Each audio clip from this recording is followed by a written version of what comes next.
Welcome back to my channel. I hope आप सब अच्छे होंगे। मैं भी बहुत अच्छी हूँ, लेकिन एक गड़बड़ हो गई। कल जब मैं घर वापस आई हूँ ना, तो मेरा तो शू रैक ये है, देखो पुराने वाला टेनेंट थे ना, उनका शू रैक बाहर ही पड़ा था। वो ना लेके नहीं गए थे, मतलब इतना अच्छा वाली कंडीशन में भी नहीं था, वो वैसे ही था। तो मेरे जो पार्सल वार्सल आते थे ना लवलीज, मैंने उसी में उनको बोल देती थी रखने के लिए। पूछो क्यों? अब आप बोलोगे स्वीटी तो उल्टे काम क्यों कर दिया, बट मैं इसलिए रखवाती थी क्योंकि नीचे वो जो मेरे पुराने वाले घर में जो वो थे ना, क्या बोलते हैं, गार्ड दादा, वो बहुत अच्छे थे, वो रख लेते थे सामान। ये लोग रखते नहीं है, पता नहीं क्यों। रुको मुझे अम्ब्रेला उठाने दो। फिर ना पहले आप एक चीज देख लो, उसके बाद मैं पूरी स्टोरी सेट पे पहुंच के बताऊंगी। ये देखो, ये दिख रहा है आपको फटा हुआ, ये पूरा खाली है। ये देख लिया। अब आगे की स्टोरी चम्मच रह गया मेरा। छोड़ो, आगे की स्टोरी मैं आपको सेट पे पहुंच के बताऊंगी। अभी मुझे निकलने दो। जय सिया राम, जय वीर राम, जय माता रानी। चलो चलते हैं फिर। तो लवलीज, मैंने ना सुपरवाइजर को कॉल किया था, अभी मैं उसी से बात कर रही थी। मैं अभी गार्ड दादा जो थे नीचे, उनको मैं बोल करके आई हूँ। उसने कंप्लेंट की थी कि मेरा सामान, मेरा पार्सल फाड़ करके सामान अंदर से ले गए हैं। मैं ना सेट पे पहुंच गई, आपसे बात करती हूँ। आपको सुनाई भी नहीं देगा, ये देखो तेज बारिश हो रही है। तो पहुंच कर भाग्यो मेकअप रूम में, मेकअप रूम का हो रहा है ये हाल। आपकी छुट्टी जल्दी से रेडी जाती है, फिर मिलते हैं आपसे। ओके, दिख रहे हो, देख रहे हो। प्लीज पढ़ना है, पढ़ना है, पढ़ना है। मैं कृति सैनन के मेकअप दादा है जिन्होंने मेरा मेकअप किया आज। नहीं दादा, मजाक की बात नहीं, ये बहुत बड़ी अचीवमेंट है। ऐसा कुछ नहीं, 5 दिन के लिए तो दादा बड़े स्वीट है बेचारे। कहते मैं कोई फ्लॉन्ट नहीं करते, कहते कुछ नहीं, वहाँ पे ब्रश घुमाता था कि पिक्चर में ज्यादा मेकअप तो होता नहीं।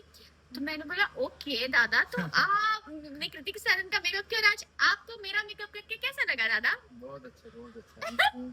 मेरे लिए सब एक जैसा है, चाहे कोई भी एक्टर हो, कोई भी हो, सब एक बराबर है। चाहे कोई पिक्चर के आर्टिस्ट हो या सीरियल के आर्टिस्ट हो। पर मैं दिखाऊं, आज मेरा बेस जो है दादा ने किया है। ये पाउडर आपको दिख रहा होगा, पर मैं डस्ट आउट करूंगी क्योंकि अभी काजल लाइनर लग रहा था। यहाँ पे आपकी स्वीटी हो गई है रेडी, वो बन गई है देविका। जा रही हूँ अपने फर्स्ट शॉट के लिए। मैंने वही सेम साड़ी पहनी है, कंटिन्यूटी है ये। उसके बाद मैं वो वाली पहनूँ जो पीछे है। मैंने ब्रेकफास्ट कर लिया लवलीज, और मैं इयररिंग्स पहनना भूल गई लवलीज। आपसे बातें करते करते मुझे याद आ गया लवलीज कि मुझे इयररिंग्स भी पहनने हैं। रुको लवलीज, मैं इसमें यहाँ पे रखती हूँ क्योंकि फोन ना चार्जिंग पे भी है। ऐसे इयररिंग्स पहन लेती हूँ, आपसे थोड़ी सी बात भी कर लेती हूँ। रिकॉर्डिंग हो रही कि नहीं? हाँ, मैं क्या कह रही थी, अभी जो मैं सीन करने जा रही हूँ उसमें दादी जी मुझे मिर्ची खिला देती हैं। तो आपकी स्वीटी मिर्ची खाने वाली है, हरी वाली। मुझे तीखा पसंद है, पर खाली मिर्ची नहीं खा सकती ना, मतलब सिर्फ मिर्ची मिर्ची नहीं खा सकती। पर देखो कैसा क्या होता है सीन में। चल, मैं खानी पड़ेगी मिर्ची, या फिर क्या करेंगे वो मुझे नहीं पता, वो जाके पता चलेगा। चलो ना प्लीज।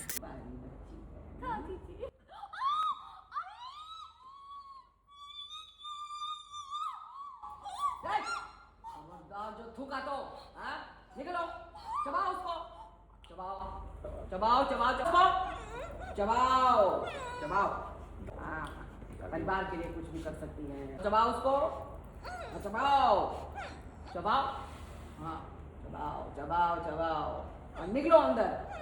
हाँ, और सुनो, अगली बार जब मुंह खोलोगी ना, तो ऐसी उल्टी सीधी बात बोलने की कोशिश भी करोगी तो ऐसे ही मिर्ची ठूस देंगे मुंह में। हाँ, ये वाला अच्छा था, वही लेता हूँ।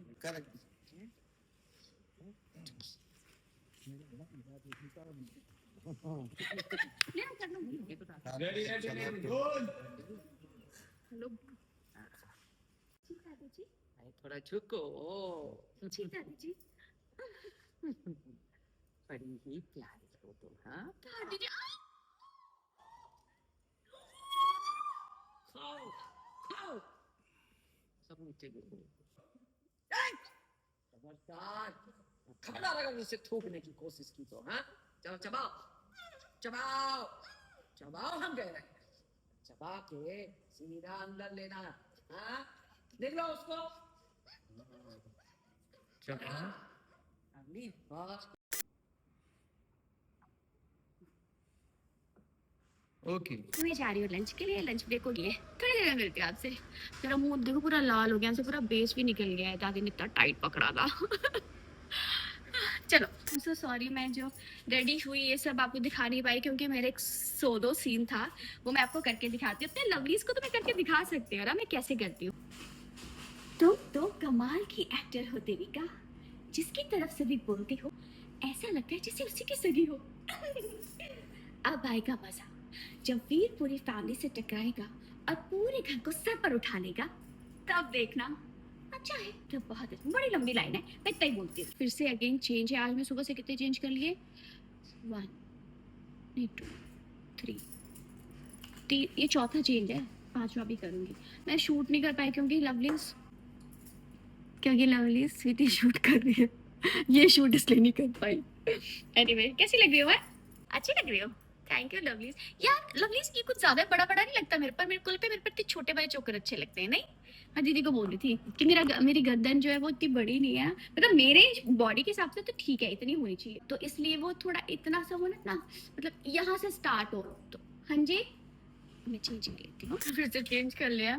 मैं जामुन खा रही हूँ, मैंने जामुन 2 दिन से लेकर आ रही हूँ पर खा नहीं पा रही हूँ, टाइम ही नहीं मिल रहा है। ये लो आप खाओ, टेस्टी है ना। यहाँ बैठो आप, जरा बातें करती हूँ आपसे, साथ में टचअप भी कर लेती हूँ। आई थिंक ये आज का लास्ट सीन है, और खाओगे आप? ले लो। मैं तो भूली कि मुझे आपको एक बात बतानी थी, मेरे पार्सल वाली। आपको मैंने डिब्बा दिखाया था सुबह, फटा हुआ पूरा, उसके अंदर बिल था, बाकी सामान उसके अंदर नहीं था। हुआ ये कि रात को कल जब मैं शूट के बाद घर गई तो मेरे ना घर के बाहर शू रैक थी, जो पुराने वाले टेनेंट्स थे उनकी, वो ना लेकर नहीं गए थे, वैसे ही पड़ी हुई थी। और आपको पता है मैंने अपनी शू रैक तो अपनी छोटी वाली बालकनी में रखी हुई है, राइट। हुआ ये कि मैं ना, मेरा जो पार्सल वगैरह आ जाता था, पहले वाले घर पे क्या था कि गार्ड दादा वगैरह रख लेते थे पार्सल। यहाँ वालों के थोड़े नखरे हैं, वो कहते हैं कि नहीं मैम हमें अलाउड नहीं है, फलाना ढिमकाना। मैंने कहा ठीक है। तो मैं ना, वो जो शू रैक था ना, वो मतलब पूरा भरा हुआ नहीं था, ऊपर ऊपर वाला जो पोर्शन था वो खाली था। तो मैं बोलती थी वहां पर रख दिया करो, मैं ले जाऊंगी, और मेरे पे कैमरा भी लगा हुआ है। मैं कल जब जाती हूँ शूट से, मैं जैसे लिफ्ट से बाहर निकली, मैंने घर की तरफ देखा, भाई साहब, और उसमें मैंने रिटर्न का भी एक रखा हुआ था, कुछ सामान था वो रिटर्न करवाना था। मैं तो ऐसी हूँ कि मैंने कहा ये शू रैक कहाँ गया, उसके अंदर जो भी सामान था, उनके जूते वूते वो तो भरे हुए थे शूज से उनके। चल ठीक है, वो जूते गए, वो मुझे नहीं पता, उनको पहले ही बोल रखा था, फ्लैट ओनर आंटी उन्होंने बोल रखा था कि अपना शू रैक आप देख लेना, बट उन्होंने नहीं लिया। अब मेरा दिमाग खराब हुआ, मैंने जल्दी से लॉक खोला, अपना बैग वैग जो भी था शूट का अंदर रखा, मैं दोबारा वापस लिफ्ट से नीचे गई। फिर मैंने सिक्योरिटी में जो दादा थे उनको बोला, मैंने बोला कि ऐसे से वहाँ पे शू रैक नहीं, किसी ने उठा लिया हुआ है, उसमें मेरा कुरियर भी आया था, मैं वो बॉक्स लेके गई। मैंने कहा ये देखो, इसमें सामान मेरा सारा निकाल दिया और खाली बॉक्स फेंका हुआ था। फिर उन्होंने जो उनके सीनियर होते हैं उनको बुलाया, तो वो मेरे साथ गए, फिर उन्होंने पूरा वीडियो बनाया। मुझे कहते हैं आपको ना मैम कंप्लेंट करनी पड़ेगी, ऑफिस में आना पड़ेगा सुबह। मैंने बोला सुबह तो पॉसिबल ही नहीं है मेरा, मैं लेट आती हूँ, आपको ही बोल सकती हूँ, मैं नहीं आ सकती कंप्लेंट करने के लिए। नहीं ऐसे होगा नहीं। फिर मैंने उनको बताया रीजन की क्या है, कहते आप संडे को भी नहीं आओगे। मैंने कहा भाई मेरा संडे मंडे नहीं होता, सुबह जो है वो दूसरे आते हैं, नाइट शिफ्ट किसी और की होती है, मॉर्निंग किसी और की, तो मैं उनको भी मैसेज कन्वे कर दूंगा और हो जाएगा, आप टेंशन मत लो। मैंने बोला ठीक है। अब आज सुबह जब मैं निकली हूँ शूट पे, तो मैंने नीचे सिक्योरिटी दादा से पूछा कि आपको रात की जो शिफ्ट वाले दादा थे उन्होंने कुछ बोला, तो कहते नहीं मुझे तो कुछ नहीं बोला।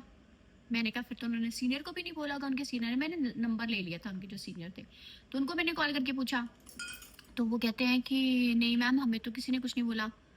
फिर मैंने उनको सारी बात बताई, तो फिर पूरी बात सुनने के बाद वो कहते हैं आपको ना ऑफिस आना पड़ा। मैंने कहा भाई मैं ऑफिस नहीं आ सकती, यही रीजन है कि मैं आपको फोन पे इतना बता रही हूँ, मैं नहीं आ सकती। आपको जो भी आपको देखना पड़ेगा, और मैं अगर जिस दिन मेरा ऑफ होगा तभी मैं आ पाऊंगी, ऐसे मैं नहीं आ सकती। फिर कहते हैं ठीक है मैम, मैं बात करूंगा सर से, ऐसे करके। पॉइंट ठीक है, मेरा जितना भी था वो 1800-1900 का सामान, वो तो है ही है यार, पैसे पेड़ पे नहीं उगते, मुझे पता 14-15 घंटे में कैसे खड़े होके शूट कर रही हूँ, आपको भी पता है कैसे स्ट्रगल कर रही हूँ, सामान मंगवा रही हूँ, चाहे वो कितना भी है, बट यार ऐसे कैसे आप सामान उठा करके, मतलब कोई भी उठा करके ले जा रहा है। फिर मैंने उसको टाइम पीरियड बताया कि 1-1:30 बजे आया था मेरा सामान, अब देखती हूँ घर जाके करूँगी, यहाँ पे तो सिग्नल भी नहीं होता ना कि फ़ोन करके पूछूँ। तो ये हुआ था लवलीज मेरे साथ कल। चलो अब मैं थोड़ा स्क्रिप्ट पढ़ लूँ, फिर मिलते हैं। सो लवलीज आज का पैकअप हो गया है, बहुत अच्छा दिन था, बहुत ही प्यारे प्यारे और बड़ी अच्छे सीन्स थे, मजा आ गया। फिर मैं मिलती हूँ आपसे नेक्स्ट व्लॉग में, till then do like share and subscribe to my YouTube channel which is Shweta Thakur. ये है हमारी प्यारी प्यारी मंजू दीदी, जो सुंदर सुंदर बाल बनाती, जो आपको मेरे बाल बहुत अच्छे लगते हैं ना स्लीक वाले, वो दीदी ने बनाए थे। चलो जल्दी से मिलती हूँ आपसे नेक्स्ट व्लॉग में। Till then do like share and subscribe to my YouTube channel which is Shweta Thakur. I love you all, bye.